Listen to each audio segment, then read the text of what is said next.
दैनंदिन जीवन में आम धातु निर्मित अनेक जिनिस व्यवहार करती आमर घरे आम भी अनेक प्रकार धातु जिनिस व्यवहार करुँच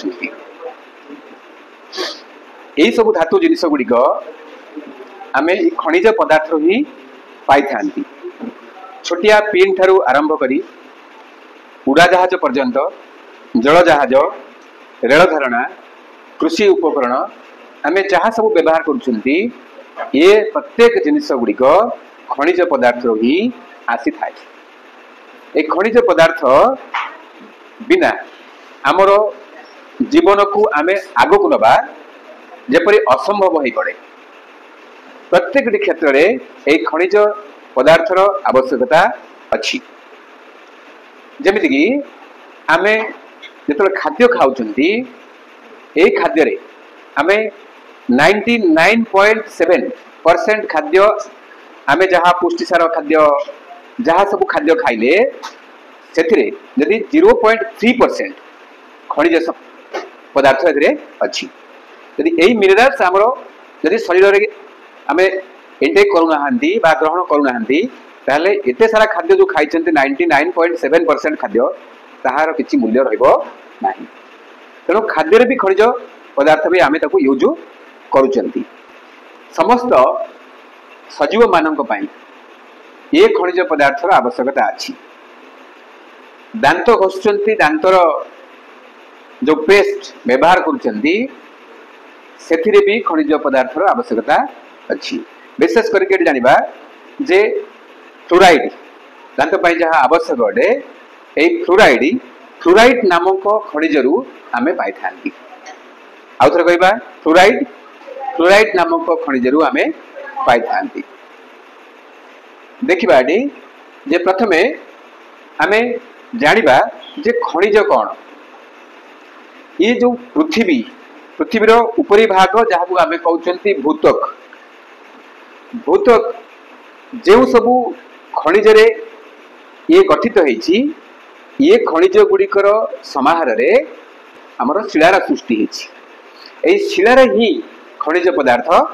रही थाए। तबे जानिबा जे खनिजर डेफिनेशन कौन अच्छी काहाकू आमे खनिज कहिबा। प्राकृतिक उपाय संगठित एक निर्दिष्ट रासायनिक एवं आणविक गठन थिबा पदार्थ को आमे खनिज कहि थांती। यह मनुष्यकृत नुहे एटा प्राकृतिक उपाय संगठित होईछि। एही खनिज अत्यंत कठिन जे कि रहिला हीरा सबुठारु कठिन खनिज होउची हीरा एवं सबुठारु कोमलतम खनिज होउची टाल्क। आमे जो पाउडर व्यवहार करंती से लिखाई था टाल्क पाउडर लिखाई था ना।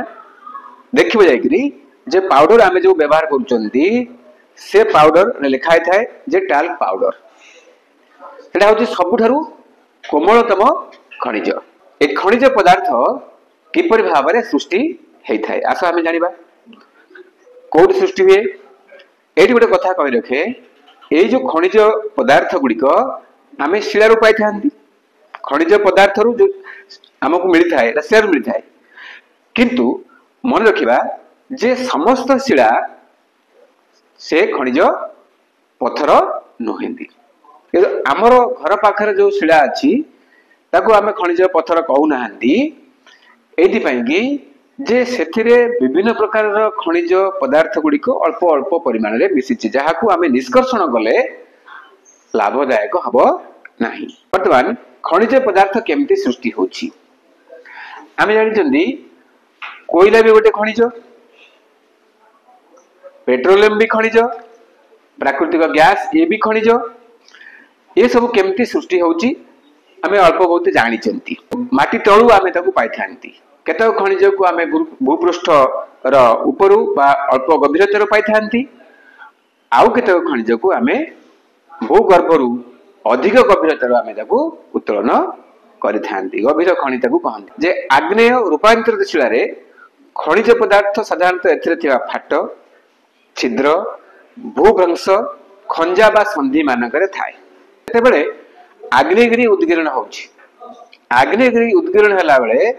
सेथिरे थिबा तरल लाभा से भूपृष्ठ उपरको आसुची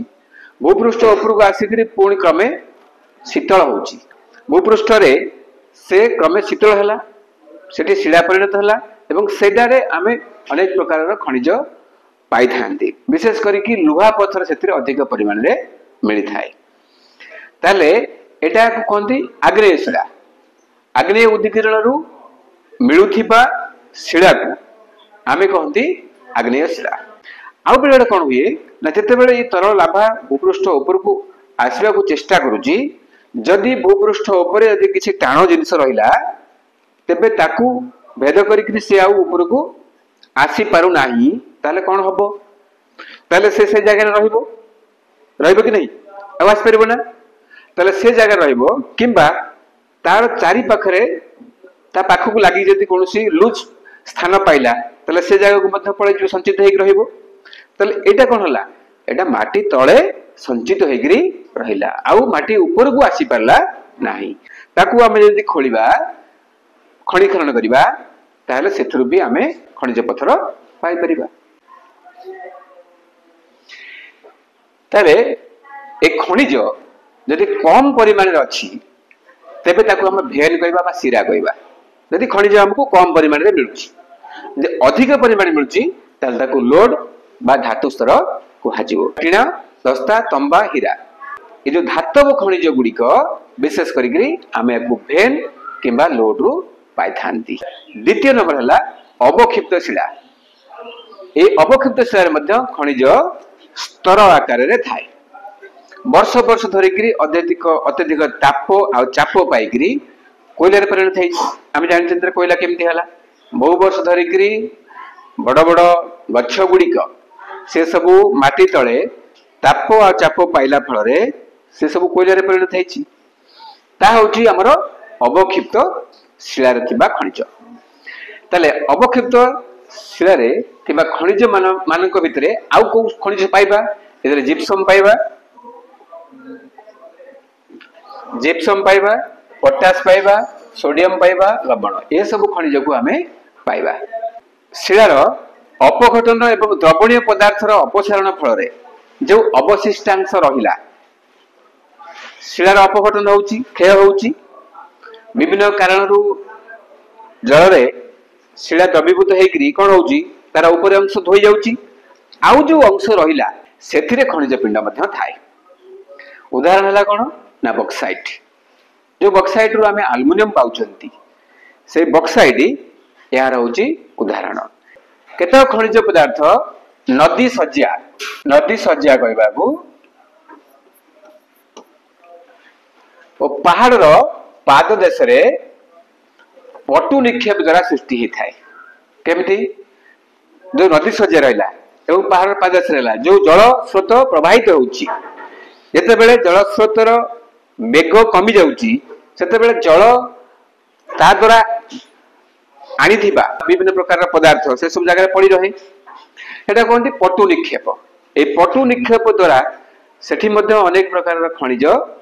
मिली थाए ताकू कोनती प्लासर निक्षेप ता कोन कोनती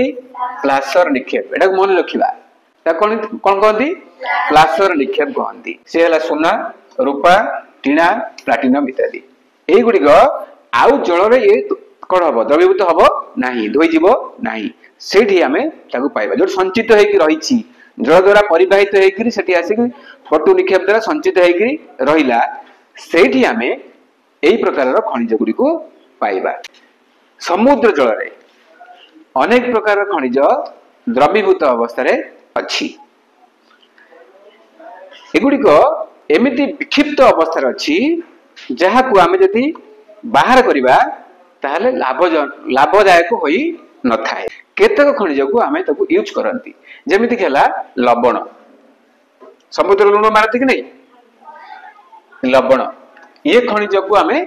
पाई थांती आउ कोन ना मैग्नीशियम ब्रोमीन ये सब आमे समुद्र जल रु पाई थाउ समुद्र सज्जा रे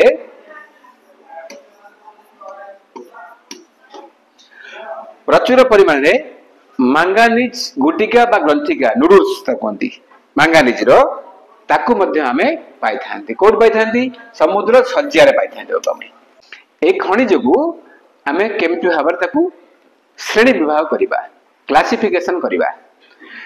लौह मिश्रित खनिज आ गोटे हला लौह विहीन खनिज आमे टिके जानिबा जे खनिज को जदि आमे विभागीकरण करूचंती टिके पूर्व तो आमे आलोचना करले धातव खनिज आ गोटे होची अधातव खनिज ताले ए जो लौह मिश्रित खनिज लुहा जो खनिज रे मिशी थाए ताकू आमे लौह मिश्रित खनिज कहंती तेबे लौह मिश्रित खनिज सेगुडी को हला लुहा पत्थर मंगानीज निकेल आ हला कोबल्ट जो खनिज रे लुहा न थाए ताकू आमे कोन कहबा लौह विहीन खनिज त लौह विहीन खनिज हला तंबा लुहा अछि तदरे लुहा नाही सीसा हला सेते लुहा अछि कि लुहा नाही ताले सेगुडी को हला लौह विहीन खनिज तंबा हला सीसा हला टीना हला बक्साइट हला कि आउ कतक अछि जे मूल्यवान खनिज लौह नथिबा मूल्यवान खनिज जेले के हला सुना हला रूपा हला कि ए गुडी को हला हमरो प्लैटिनम हला एतरे लुहा मिसी नाही किंतु ए गुडी को हला मूल्यवान खनिज ए आकु जो आलोचना करले ये सब होची हमरो धातव खनिज आ अधातव खनिज कोन अब्र हला लवण हला चूर्ण पत्थर हला आ कोन हला पोटास हला ग्रेनाइट ए गुडी को हला हमरो लुहा नथिबा खनिज तापरे आउ केतो खनिज हला हमर शक्ति खनिज ता कहउचंती हमें शक्ति खनिज गुडी को कोन लुहा नाही तारे ताले से गुडी को हला अधातव धातव नोहंती कोयला हला पेट्रोलियम हला प्राकृतिक गैस हला ताले ए गुडी को होची हमर शक्ति खनिज एबे हम आलोचना करिबा जे लौह मिश्रित खनिज लुहा पत्थर संपर्क रे एटा होची शिल्प विकास रो मेरुदंड कोनोसी देश रे शिल्प रो विकास करिया चाहिए आमे प्रथमे ए लुहा पत्थर को बेसी परिमाण रे बा अधिक परिमाण रे यूज करी थांती सब देश रे हला तबे आमे जानिबा जे ए लुहा पत्थर दिगरे आम देश होची गोटे धनी देश एठारे उत्तम मानर बा भल क्वालिटी रो लुहा पत्थर मिली थाए ए लुहा पत्थर को आमे दीटा श्रेणी रो नै थांती मैग्नेटाइट आ गोटे होची हेमाटाइट दुईटी श्रेणी रो लुहा पत्थर कथा आमे आलोचना करछन मैग्नेटाइट लुहा पत्थर रे 70% रो अधिक लुहा अछि आ 30% सेतरे अपद्रव थाए ए अपद्रव को ताको अलगा कर दिया जाए प्योर लुहाटा सेतरो निष्कर्षण करा जाय थाए हेमाटाइट लुहा पत्थर मैग्नेटाइट लुहा पत्थर ठारू टिके कम गुणमानर कम क्वालिटी रो एथिरे 60% रु 70% लुहा पत्थर बा लुहा एथरु मिली थाए तबे आमे एथर जानिबा जे आम देश रे को स्थान रे सब लुहा पत्थर खनि सब अछि कारण ए जो खनिज पदार्थ गुडी को ए गुडी को सर्वत्र सुलभ संबल नहति ए गुडी को होची स्थानीय संबल तेनु करी ये केतक निर्दिष्ट स्थान रे आमे ए लुहा पत्थर को पाई थांती तबे भारत रे केउ केउ स्थान रे लुहा पत्थर को हम पाई थांती आसो से विषय जानिबा ओडिसा रे 34% लुहा पत्थर पाई थांती कर्नाटक 22% छत्तीसगढ़ हला 15% गोवा 14% झारखंड 10% आंध्र 4% ताले सबुठारु अधिक लुहा आमे को स्टेट रु पाई थांती ओडिसा तेनु आमे एथि पई भाग्यवान ओडिसा वासी में लोकी लुहा पत्थर रे आमे होचु लुहा पत्थर उत्पादन रे अग्रणी राज्य नै कि वर्तमान आमे जदि एई चार्ट को देखिबा ताले चार्ट जानिबा जे ओडिसा होची 34% तापर आसला कर्नाटक 22% तापर आसला छत्तीसगढ़ 15% गोवा 14%